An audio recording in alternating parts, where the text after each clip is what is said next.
এক গ্রামে শিবু নামের একটি ছেলে তার মায়ের সাথে থাকতো। তাদের সংসারের চাহিদা মেটানোর জন্য শিবুকে প্রতিদিন জঙ্গলে কাঠ কাটতে যেতে হতো। একদিন শিবু সকালের খাবার খেয়ে জঙ্গলে কাঠ কাটতে যাওয়ার জন্য রওনা হবে।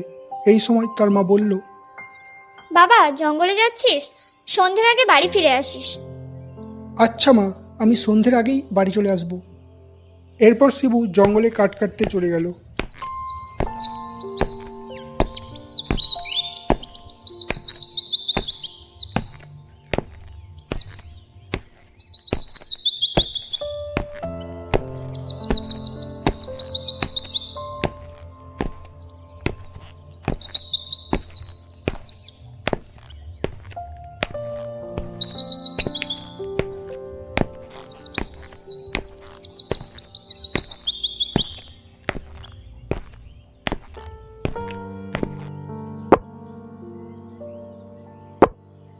কাঠ কাটতে কাটতে কখন যে সন্ধ্যা নেমে এলো শিবু টেরই পেল না। হঠাৎ সে শুনতে পেল একটি মেয়ের আওয়াজ। এই শিবু, শিবু, একটু শোন আমার কথাটা। শিবু মনে মনে ভাবল, জঙ্গলের মধ্যে মেয়ের আওয়াজ কোথা থেকে আসছে। এই বলে শিবু এদিক ওদিক দেখতে লাগলো এবং হঠাৎ তার গ্রামের লোকের মুখে শোনা কথা মনে পড়ে গেল। লোকে বলে এই জঙ্গলে নাকি একটি ডাইনি থাকে, এটা নিশ্চয়ই ওই ডাইনির আওয়াজ। এরপর শিবুর খুব ভয় করতে থাকলো। ওরে বাবা রে, আজ তো আমি গেলাম। এই বলে শিবু দৌড়ে বাড়ি চলে যেতে থাকলো। এই শিবু, পালাচ্ছিস কেন? আমার কথাটা তো একটু শোন। এই শিবু, পালাচ্ছিস কেন? আমার কথাটা তো একটু শোন। এরপর শিবু তার গ্রামে প্রবেশ করলো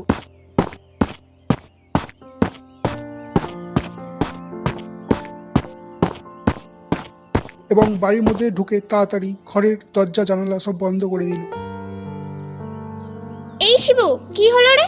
এত দেরি হলো যে বাড়ি ফিরতে? মা দেখলো শিবু ভয়ে কাঁপছে। কি রে, হঠাৎ দরজাটা দুম করে বন্ধ করলি যে? ডাইনি! মা, আজ আমাকে ডাইনি তাড়া করেছিল। আমি কোনো রকমে পালিয়ে এসেছি। কাল থেকে আর দেরি করবি না বাড়ি ফিরতে। এবার চল, খাবি। হ্যাঁ, সেই ভালো, চলো।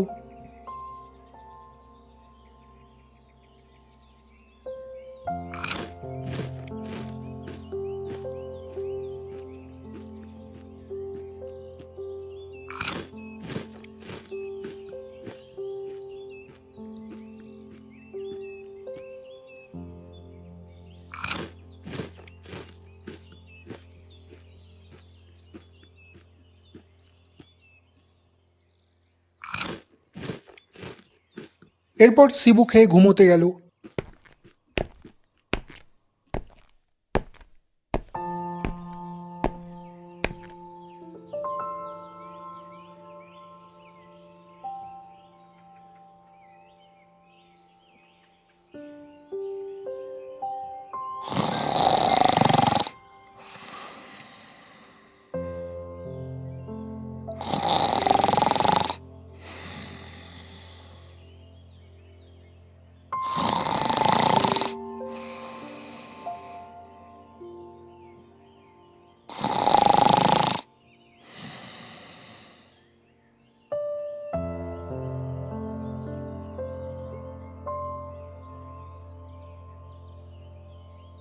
পরদিন সকালে শিবু আবার জঙ্গলে কাঠ কাটতে যাবে, তখন সে তার মাকে বলল, মা, বাড়িতে যতগুলি আয়না আছে আমাকে দাও তো। দিচ্ছি, কিন্তু আয়না নিয়ে কি করবি তুই? ডাইনিকে মজা দেখাতে হবে, নইলে আমরা শান্তিতে থাকতে পারবো না। আর আজ আমার ফিরতে একটু দেরি হবে।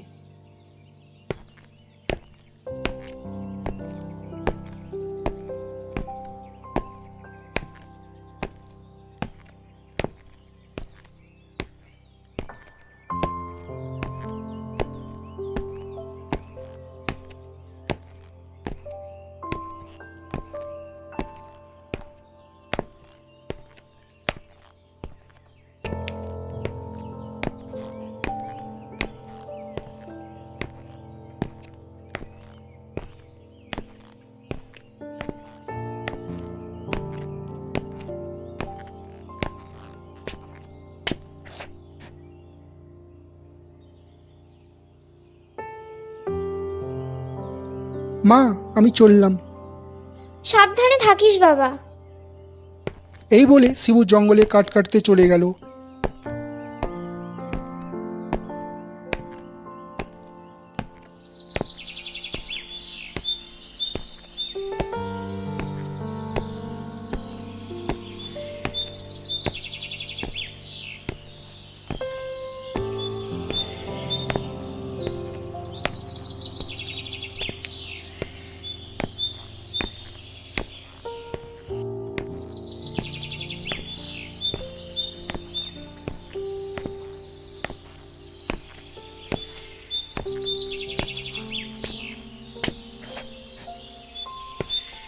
এবং সেই আয়নাগুলি জঙ্গলের মধ্যে এদিক ওদিক ছড়িয়ে রাখলো।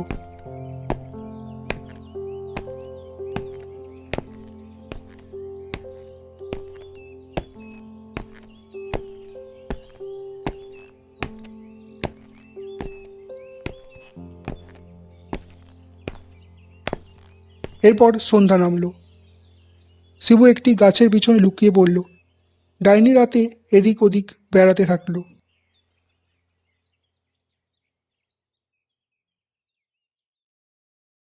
মানুষের গন্ধ কোথা থেকে আসছে, একটু দেখি তো। এই বলে ডাইনি এদিক ওদিক দেখতে থাকলো এবং সে আয়নাগুলিতে তার নিজের প্রতিচ্ছবি দেখতে পেল এবং ভাবল, ওরে বাবা, এতগুলো ডাইনি এই জঙ্গলে কোথা থেকে এলো? এই বলে ডাইনি আয়নাতে থাকা তার প্রতিচ্ছবিগুলিকে ভয় দেখানোর চেষ্টা করলো।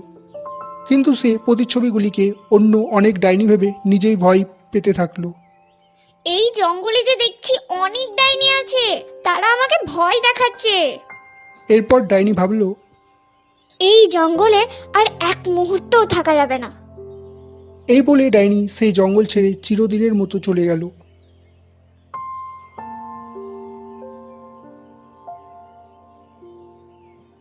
এরপর শিবু বাড়ি ফিরে এসে তার মাকে সব কথা জানালো। এ তো খুব ভালো কথা, আমাদের আর ডাইনিকে ভয় পেতে হবে না। শিবুর সাহসিকতার কথা গ্রামের সবাই শুনল এবং তারা মুগ্ধ হলো। এরপর থেকে তারা নিশ্চিন্তে জীবনযাপন করতে থাকলো।